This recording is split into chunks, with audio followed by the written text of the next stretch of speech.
이사장님 안녕하세요. 안녕하세요. 예, 오늘 저희가 워낙 목요일에 항상 이 부정선거 문제를 다루는데 오늘은 전환기 세계보기 주제와 연관이 되어 있어서 제가 꼭 맹주성 이사장님께 몇 가지 여쭤봐야 된다 이렇게 생각을 해서 오늘 연결을 했는데요. 네. 예, 교수님 저희가 4월에 네. 그 선거가 있고 15일에 선거가 있고 일주일도 안 돼서 이것은 그 프로그램에 의한 개표 조작이다 이런 의견을 네네네. 공식적으로 낸 첫 번째 그랬죠. 예 그런 이제 기록이 있다고 저는 생각합니다. 네. 저는 저희 이사장님이 공학 박사라는 것이 너무 자랑스러운데 교수님 어떠세요? 이번 미국 선거도 그렇게 보십니까? 저는 뭐 변함없이 미국 선거도 똑같이 부정을 일으켰다. 전산상의 부정, 그걸 뒷받침해주기 위해서 뭐 표갈기, 뭐 뒤엎기 무슨 등등을 하고 있다. 이렇게 판단을 합니다. 교수님 이번에 그 며칠 전에 도널드 트럼프 대통령이 270만 표가 네. 그 개표 조작에 의해서 저쪽에 넘어갔다. 처음에 이렇게 발표했을 때 도미니언사의 개표기에 대해서 얘기를 했거든요. 네네네. 그 얘기가 나오기 전에도 프로그램에 대해서 네. 인식이 있었나요? 그럼요. 그러니까 그런 말 저런 말 나오기 이전에 이러한 과정, 그 부정을 하겠다고 맘먹고 하는 이 과정을 보면요, 이거는 그 프로그램에 의한 조작 아니면 불가능하다고 나는 생각하거든요.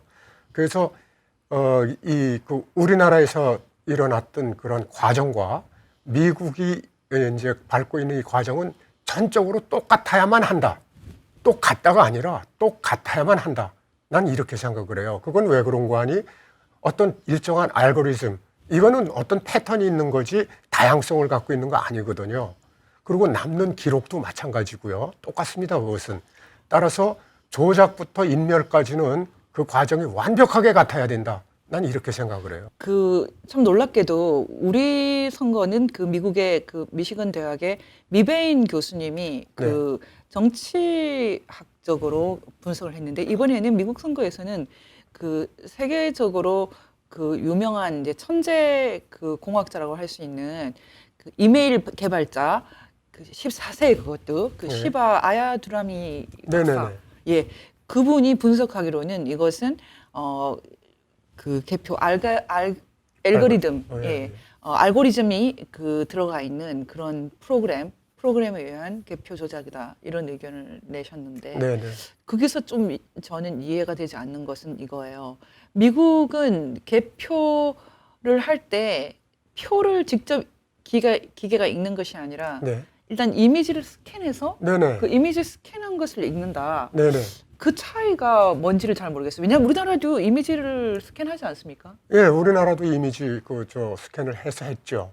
근데 그 차이는 실제 투표에 물론 1번 찍느냐, 2번 찍느냐, 뭐 트럼프 찍느냐, 바이든 찍느냐 하는 거는 광학적인 그 센서 가지고 이제 식별하는 겁니다.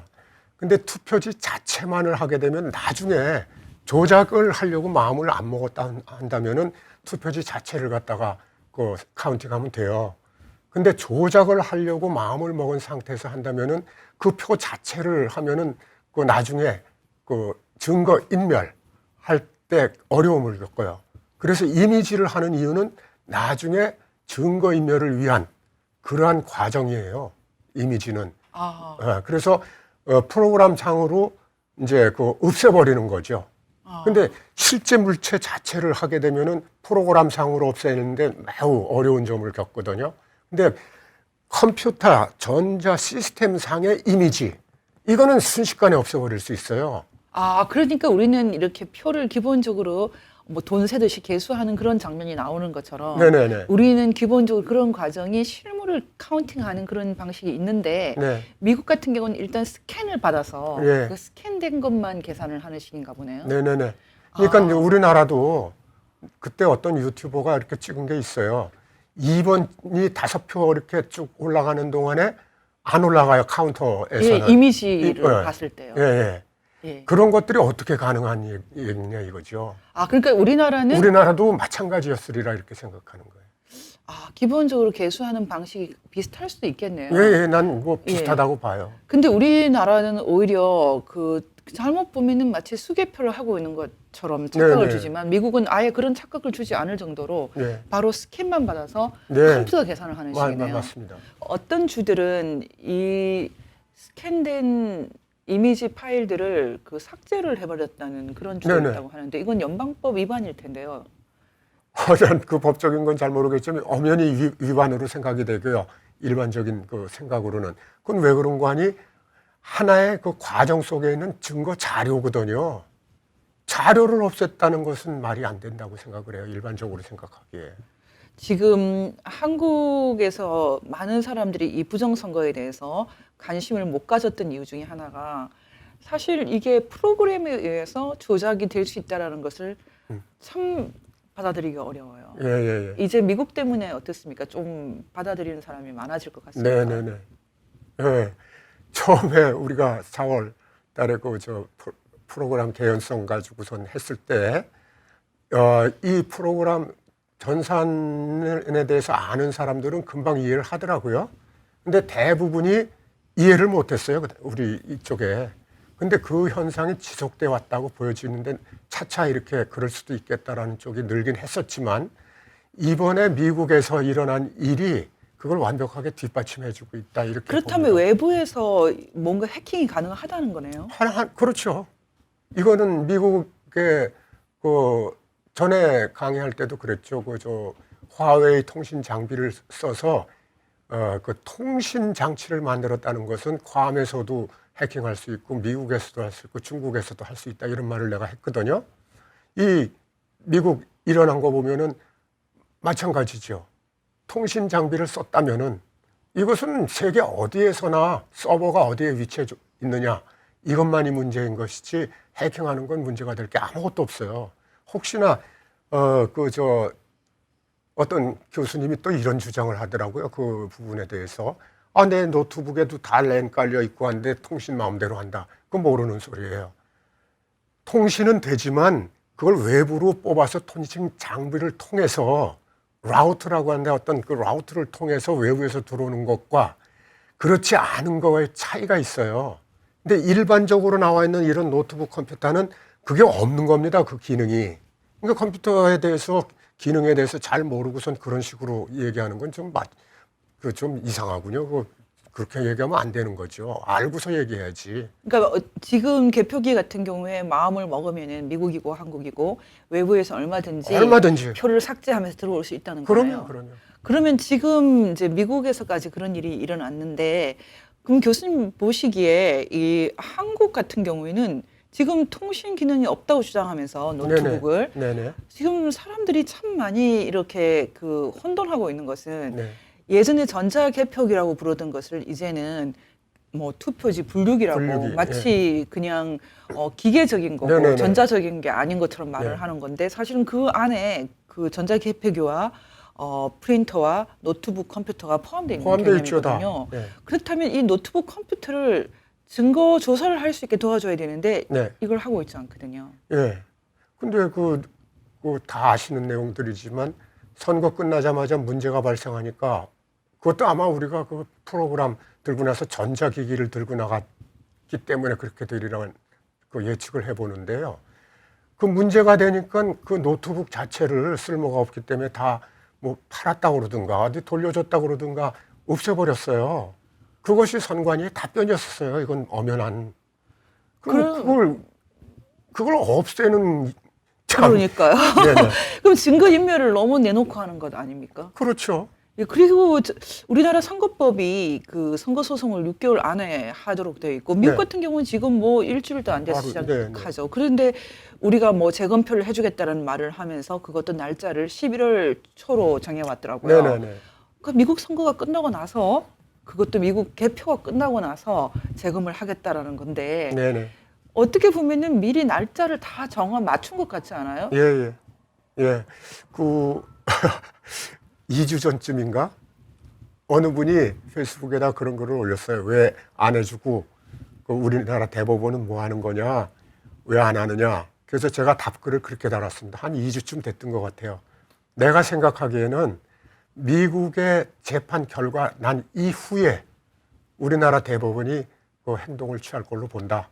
지금 하는 이제 이른바 4.15 부정선거를 위해서 노력하고 일한다고 하는 사람들조차도 미국 선거에 대해서 우리가 관심을 갖는 것을 이해를 못하겠다 이렇게 나오거든요. 예. 아니 미국 선거야 솔직히 얘기해서 우리가 부정 선거에 대한 관심을 갖고 진실과 거짓 규명 차원에서 모든 거를 사력을 다하고 있는 것이지 트럼프냐 바이든이냐 이건 두 번째 문제라고 생각해요. 나는 개인적으로 난 그렇게 생각합니다. 진실과 거짓의 규명 이것이 가장 큰 100%가 있다 그러면 99%를 차지한다고 봐요. 그걸 갖고선 자꾸 정치적으로 몰고 가는 사람들의 심리를 난 이해를 잘 못하겠어요. 지금 우리나라에는 트럼프를 지지하는 사람은 부정이 있다. 바이든을 지지하는 사람은 부정이 없다. 마치 예. 본말이 전도가 됐어요. 저는 맞아요. 개인적으로 예. 트럼프도 바이든도 지지하지 않아요. 하지만 부정선거는 안 되지 않습니까? 그건 안 되는 거죠. 그렇죠. 교수님 보시기에 앞으로 미국에서 결국은 이 어떤 방식으로 네. 이 부정선거를 규명해 나갈 것 같습니까? 제가 보기에는 이건 너무 명명백백한 그 증거들이에요. 디지털이라는 게 가상적인 어떠한 그 개념을 가지고 있을지도 모르겠지만 디지털이라는 거는 근거가 남는 게 디지털입니다. 어떤 경우도. 그렇기 때문에 증거 자료로서는 최고의 증거예요. 그래서 증거 자료로서 그 모든 것을 규명이 되리라고 보고요. 그렇지만 이제 그 정치적인 그 요소, 요거는 어떻게 전개돼 나갈지 잘 모르겠어요. 저도 정치라는 건 참 도무지 깊다고 해야 될까? 뭐라고 해야 될까요? 정치도 정치지만 예. 교수님 언론의 태도에 대해서 어떻게 예, 보세요? 언론이라는 거는 아시다시피 딥스테이트, PC 이런 계열의 모조리 다 그 사주들이 같은 조직 속에 들어가 있는 거 아닙니까? 거의 다 미국도 그렇고 한국이야 그 축에도 끼지도 못하면서 그냥 미국에서 그런 언론사에서 발표하는 거 따라서 흉내내는 정도 그런 수준뿐이 안 된다고 보고 있고요. 빅텍도 마찬가지입니다. 페이스북이나 유튜브나 유튜브 무슨 네이버 무슨 트위터. 트위터 이런 것들 다 사주들이 그 계열 속에 같은 조직 속에 들어가 있기 때문에 진실을 보도할 수 있는 입장이 못 된다고 생각해요. 그러면 앞으로 진실을 추구하는 우리 같은 작은 개인들은 어떻게 해야 됩니까? 이제 차분하게 이제 미국 결과를 제 입장에서는 이렇게 두고 기다리고 보고 있는 건데요. 진짜 미국의 법이 살아있는 것인가 아닌가 이걸 첫째 관점으로 보고 있습니다. 이건 만일의 경우 정말 미국 같은 나라에서 법이 무너지면 안 된다고 보고 있고 이건 세계가 무너지는 거나 다름없다고 보고 있고요. 만일에 미국 연방법원에서도 무너졌다 이렇게 되는 경우에는 양쪽 바이든 지지자와 트럼프 지지자들이 7천만 명이 다 양쪽에 넘어간 걸로 알고 있어요. 예. 이 많은 인원들이 가만히 있으리라고 생각되지가 않아요. 그러면 결국 충돌이 일어날 것 같다라는 예감을 가지고 있습니다. 근데 우리나라하고 다른 것은 미국은 총기를 휴대하고 있잖아요. 굉장히 위험한 상황이다. 이렇게 보고 있어요. 자, 그때 이제 트럼프나 바이든이나 일국의 대통령을 했거나 하겠다는 그런 입장에 있는 사람들 입장에서 국민들이 이별 사태를 일으키는 것에 대한 바라보는 관점 이것이 뭘까 하는 게 대단히 궁금합니다. 혼돈에 이르지 않도록 해야겠죠. 예, 그래야 미국이 1868년 네. 그 무렵에 결국은 남북 전쟁 네. 엄청난 정말 인명 희생이 있었는데 그 이후에 승리로 이끌었던 그 링컨 대통령도 이제 암살되는 그렇게 네네. 희생이 됐는데요. 그런 미국 역사에서 가장 불행했던 그런 사태가 다시 일어나지 않도록 기도를 네네. 해야 될 것 같습니다. 그렇지만 또 하나는 미국에서 이 진실 찾기에 성공하면 저희들도 조금 더 유리해지지 않을까 이런 이제 반사적인 이해는 기대하고 있지만 네. 미국 부정선거와 다르게 네. 한국 부정선거 이 규명을 위해서 우리가 갈 길 네. 좀 제안해 주세요. 예, 예. 현재로서는 뭐 저 미국 사태를 이제 관망하고 있는 중인데요. 이것이 어떻게 해결돼야 되는가 그것은 우리 해결 방법에 아주 결정적인 어떤 그 길을 그 안내를 해주는 걸로 이렇게 그 보고 있어요. 과연 법에 의거 원만하게 잘 해결되기를 바랍니다, 진짜. 법은 살아있다. 즉 자유민주주의가 살아있다라는 것이죠. 이것을 그 모범적으로 그 보여줬으면 좋겠다는 생각이 들고요. 그렇다면은 우리나라 대법관들도 뭔가 달리 생각할 소지가 있지 않느냐. 가느다란 희망입니다. 현재로서는 뭐 가능성이 없다라고 보고 있지만 우리나라 대법관들의 행태는 그런 희망을 좀 가져봐요. 근데 만일에 미국이 잘 법에 의거 원만하게 잘 그 법적으로 처리가 됐는데도 불구하고 우리는 아니다. 그러면 우리도 이건 가만히 있으면 안 되는 것이죠. 왜냐하면은 뭐 정치적으로 누가 좋다, 나쁘다가 아니라 무엇과도 바꿀 수 없는 우리 주권에 관련된 거란 말이에요. 내 주권이 그래 삼립 빵 상자 속에 들어가게 생겼습니까 지금? 미국은 햄버거 상자에 예, 들어가 있더라고요. 햄버거 미국은 또 햄버거 상자대요 그러니까. 보니까. 예. 자, 그 법관들은 만일에 그런다면은 이건 안 되는 거죠. 용서할 수가 없는 거죠. 우리 끝까지 싸워야 될 것 같아요. 끝까지 싸워야죠. 예. 교수님, 오늘 저희가 지금 프로그램에 의한 미국과 한국 부정선거에 대해서 말씀을 나눴는데요. 저는 끝까지 우리가 규명을 하면은 나중에 맹주선 교수님은 정말로 훈장을 드려야 된다고 생각합니다. 아마 그 VON이 그런 면에서는 참 자랑스러운데 프로그램에 의한 부정선거 네. 전 세계에서 독보적으로 제기를 한 단체로 기록될 것으로 생각을 합니다. 교수님 네. 감사합니다. 아, 네. 예, 예. 네, 곧 감사합니다. 다시 뵙겠습니다. 네, 감사합니다.